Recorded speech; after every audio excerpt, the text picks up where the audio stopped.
Jim Roche is the CEO and founder of WarCloud, a big name in the automotive retail industry, an even bigger name here at the Fixed Ops Roundtable. Jim, welcome to the Wild West. It's great to be riding with you, Ted. Great to see you again, and hope your 2023 is off to a great start.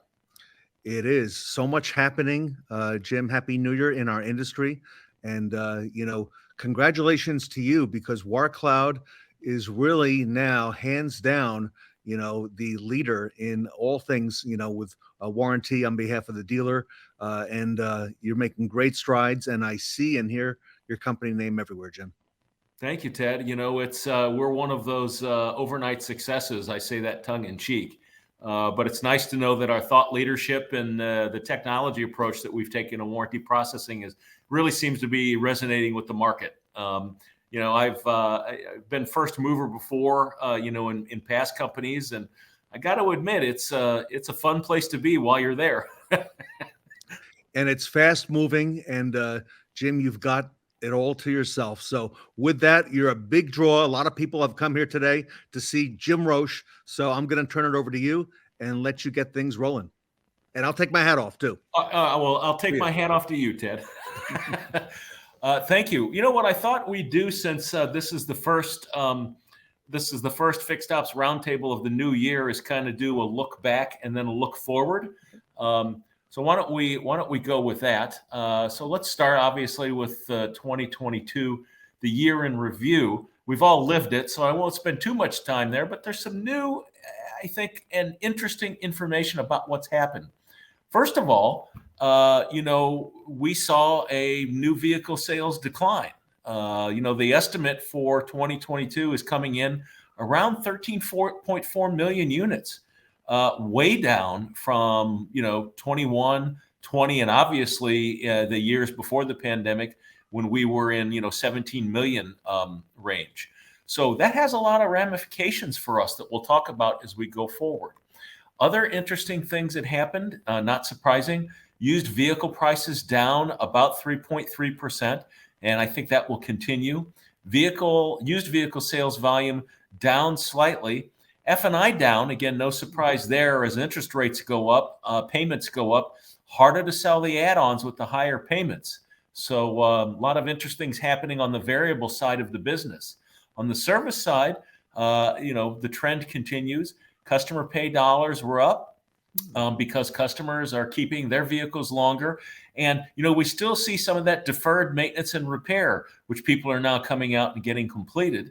And of course, what happens on the one side, impacts the other. So warranty RO count was down. And that's primarily driven by the fact that we have fewer vehicles covered under OEM warranty. No shock there. We've sold, maybe 10 million fewer vehicles over the last couple of years than we had been. And that means that you're going to have millions fewer vehicles covered under warranty. What that also means, when warranty RO count is down, you're going to see a slight decrease in warranty dollars. So all interesting. Maybe more exciting now that we're here is let's talk about what's happening in 2023 overall, but with, of course, a really a deep focus on fixed ops and service. So we're predicting, and when I say we, I think many people in the industry are predicting, that we'll see new vehicle sales increasing as we go forward.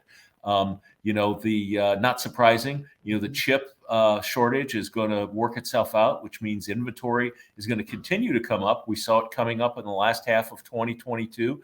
And, the laws of supply and demand, we're going to see more supply. And because we're going to see more supply, new vehicle sales will be up, but gross will be down. The old trend of margin compression is going to reassert itself. Other vehicle sales considerations, we think used vehicle prices will continue to slide for a variety of reasons. We also think that F&I will struggle, again, because of higher payments, but also the FTC regulatory environment is going to be tightening, and that will have some impacts. Interest rates will remain up, maybe go up, but on the good side, we see early signs that inflation is cooling. And what this all adds up to, Ted, is that the economic look is uncertain. Some people say mild recession, Other people say soft landing. I say we don't know, but that probably means we've got to be conservative in our outlook. Yeah. All of these things have an impact on service. So our service outlook for 2023 means that newer vehicle sales may cut into the count of customer pay eligible vehicles that are out there. As people who are coming to the dealer buy into the new car, that car gets passed off to somebody else that is less likely a dealer intender. So there may be fewer CP sales opportunities. On the other side, and again, rebalancing the scale out, increasing new vehicle sales means millions more warranty eligible vehicles on the road. So we see that RO count for warranty trend reversing. We see a higher warranty RO count as we go through 2023. So that's great. Again, balancing the scales out a little bit. There's some opportunity there.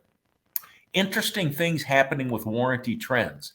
We're forecasting that the average warranty RO size will continue to grow. Wow. This is not new. This trend started almost 10 years ago. Look at that run up. Yeah. I mean, that is just amazing. Over 80% growth in the last 9 years, and in just the last couple of years, over 21% growth.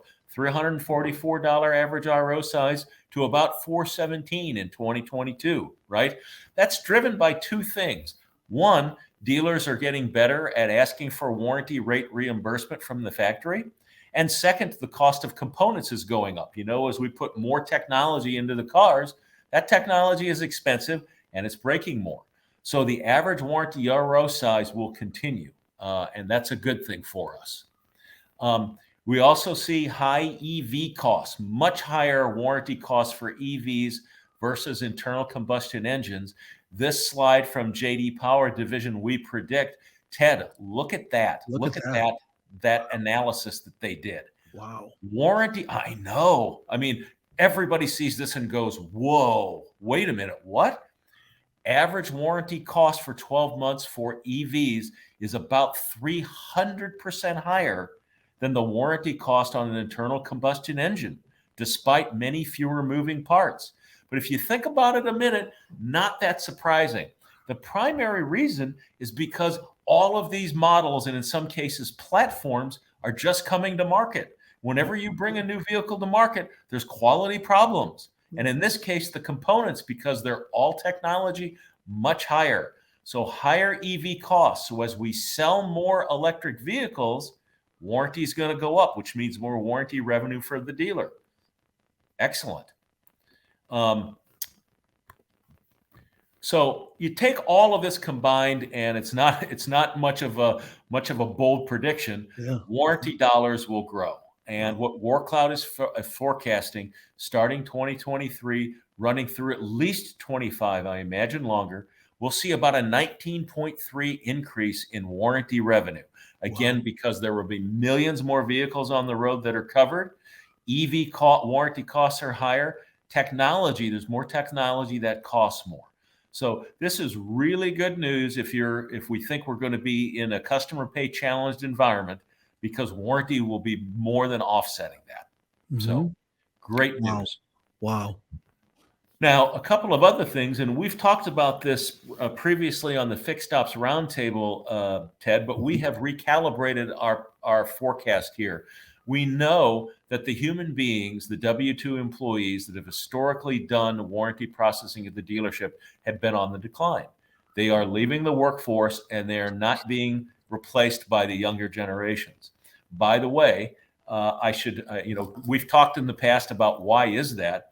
My daughter is 25, and I asked her why she thought that was, and she said, and I quote, "Duh, Dad, nobody in my generation wants to sit in a green screen and push warranty around." That's right. Well, that's right. I'm afraid those days are coming to an end. Yes. Yeah, and that is why we have increased our forecast for the decline, Ted. Now we're calling for by 2025 below 60%. You may recall that we thought previously, when we discussed this about 6 months ago, that we thought that we'd get into the mid 60s. but it is moving much faster than even we had anticipated. So stay tuned. But essentially what it means, and here's the really interesting thing. If you think about this, warranty processing demand is going to be going up at exactly the same time that the human resources that have historically done it, I know, are on the decline. There is a scalability problem here. So stay tuned for that. If I had to bet my stack of chips, Ted, I would bet that this will continue accelerating even beyond what we're forecasting. Yeah. Because I'm going to place my bet on WarCloud too. Well, thank you. I will. We will put. Yeah, I got on a black hat, so put your chips there on black. Because of this, the trend of warranty processing outsourcing will grow. It is inevitable as demand goes up and the human beings that do it. There's no place for it to go, right? So there's a lot of good reasons for that as well. Warranty outsourcing is less expensive. You can reduce your cost by 50 to 60%. You convert what are essentially fixed expenses. And keep in mind, these human beings, employees, have been getting increasingly more expensive over the last couple of years, and that trend will continue. So when I say this, I'm talking about current expenses, not future expenses. And Jim, if I can add, with all the inflationary pressures that have occurred in the last 12 months, that cost of the employee at the dealership has gone up significantly. So, to say this is really very conservative. So it's more and more attractive to look at technology. I think so. The other thing that you get is you can convert your fixed expenses, employees, benefits, bonuses, and things to variable expenses somewhat. Business process outsourcing, BPOs, because they are specialists, they have the ability and time to find an extra 2/10 here or 4/10 here on the RO that increases your warranty revenue. So specialization is always a good thing. And look, outsourcing is faster. You get 24-hour turnaround on your claims. What does that do? That improves your cash flow. So what's not to like?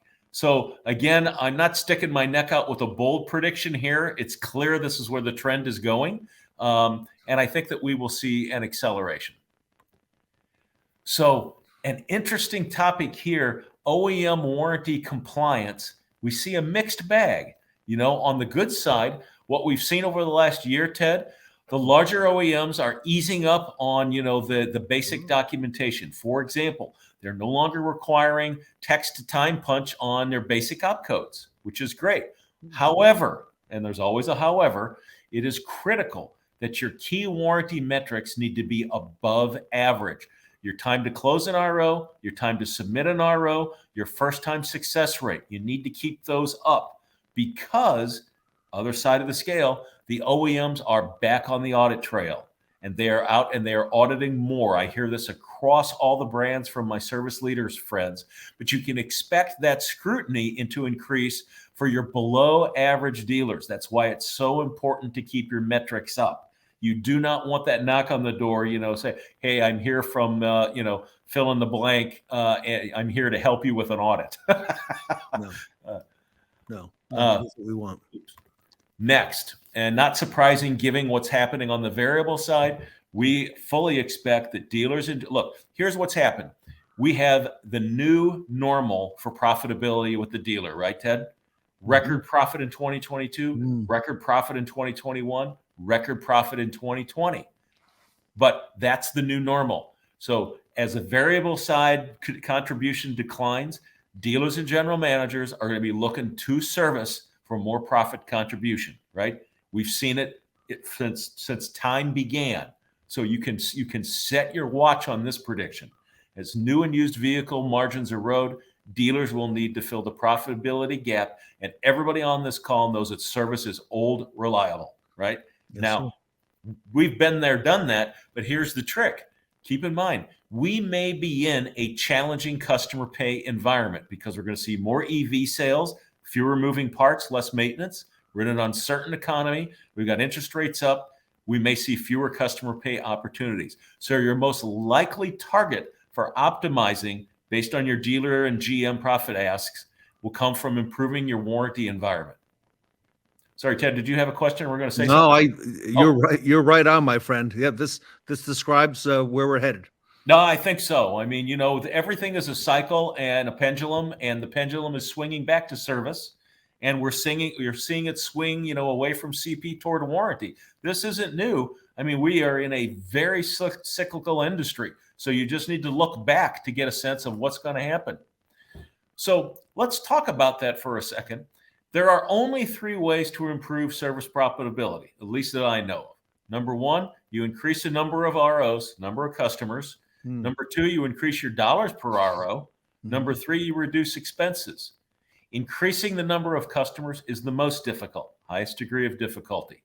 Increasing dollars per RO, moderately difficult. Reducing expenses is easiest. And where WarCloud, my company, plays is in the 2 easier categories. So keep that in mind, because you don't want to necessarily be taking on big, difficult to implement projects. You want to, if you have those, great, and you have the bandwidth. But typically what you want to do is you want to do the things that are easier to implement, easier to digest. The state of in-house warranty processing, and when I say in-house, I mean at dealer. Today, the cost of warranty processing consumes about 12% of the gross profit from warranty revenue. That's because each claim takes on average 11 minutes.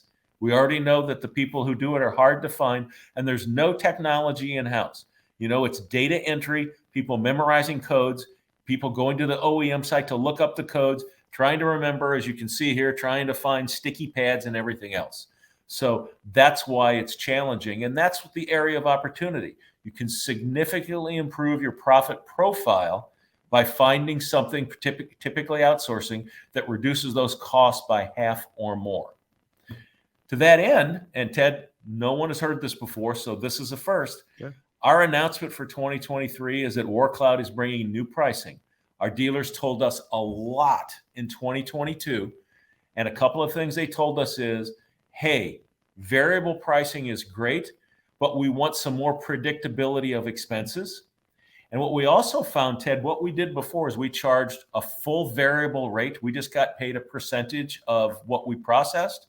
But the dealer said, you know what happens? When we go to the factory and we get that warranty rate reimbursement, you get a raise. And you do a great job. We don't mind you getting a raise, but we don't want it to be a big raise.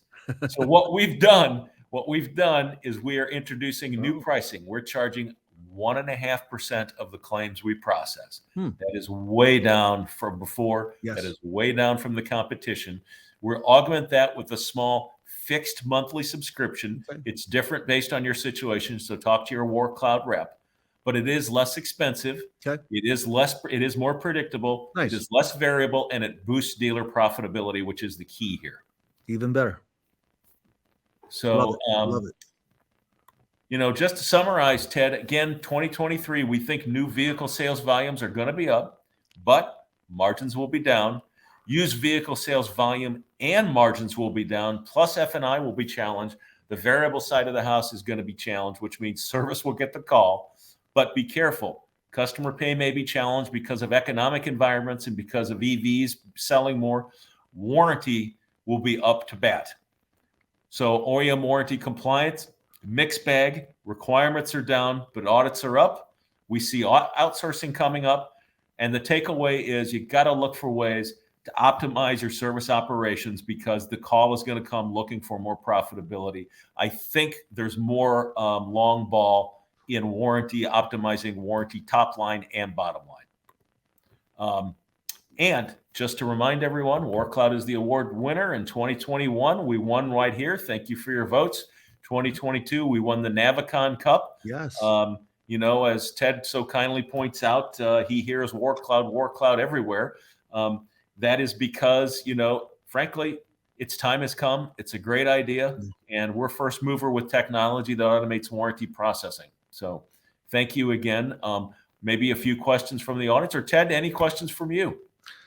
Jim, we've got, watching this event and at all the Fixed Ops roundtables, we have the early adopters, and your technology is proven, and it is all we're hearing a lot about at this event. The Wild West is get your warranty house in order. It's the beginning of a new year. Make sure that Uh, while customer pay, like you said, there's going to be a lot of different forces entering the market. What's undeniable is that there will be more EVs. Those warranty dollars will be higher there. Bigger focus on warranty, reducing expenses. Jim, you're right in line, and congratulations to you, because I'm hearing nothing but great things from our dealers and dealer groups who are utilizing WarCloud. Thank you, Ted. It's always a fun and pleasure to be on here. I love talking about, where we see the world going. I know everybody's got a crystal ball, but it's just great to have such a large audience who is really keenly interested on these insights. So thank you again for the invitation. I don't see your Tully button on your hat. I'm sure you'll rectify that as soon as our segment is over. I get paid $1 every time I put one of these on camera.